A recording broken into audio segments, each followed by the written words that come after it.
La séquence synchronisée se poursuit. Pour l'heure, tout est au vert. Cette séquence, nous n'aurons pas le temps de la détailler, mais elle permet le passage du lanceur à la configuration de vol. C'est là où le lanceur va devenir peu à peu autonome. Quand dans une première partie, les systèmes fluides et mécaniques se configurent pour le vol, nous avons une séquence irréversible qui va déclencher les allumeurs de mise en foi du moteur Vulcain, et enfin la séquence d'allumage du moteur Vulcain. Remontons le long de ce lanceur pour s'intéresser, vous le découvrez à l'image, grâce aux équipes de Manuel de Oliveira, bien ce sont les bras cryotechniques.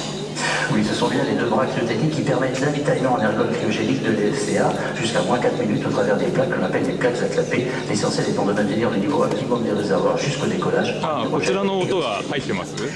Vous allez voir justement cette séparation tout à l'heure. Retour en salle Jupiter, nous sommes proches maintenant de la minute, dernière minute avant le décollage. Toujours un instant très important dans une chronologie. Cette séquence synchronisée se déroule comme on le dit dans le jargon ici. Attention pour moins 1 minute. Se déroule, je disais, de manière absolument optimale. Top. H0 moins 1 minute. Voilà donc, nous rentrons dans la dernière minute. Nous allons prendre le temps de saluer ceux qui vivent ce moment en direct avec nous. Vous qui nous écoutez en Guyane, à Kourou, à Cayenne, à Sidamari, et vous les internautes qui nous suivez toujours plus nombreux dans le monde entier. Un bonsoir aux industriels du programme Ariane partout en Europe. Bonsoir à tous les téléspectateurs francophones qui nous ont rejoints. Alors, le décollage d'Ariane 5, c'est toujours un moment exceptionnel. On va vous laisser tranquillement le savourer et on se retrouve dans quelques secondes.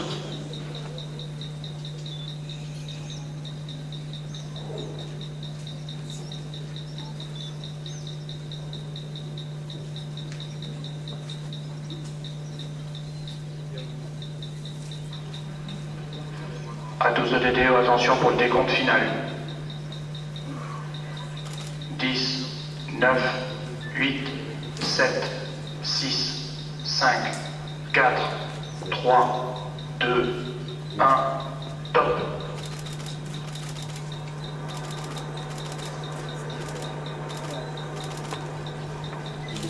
Allumage Vulcain, décollage.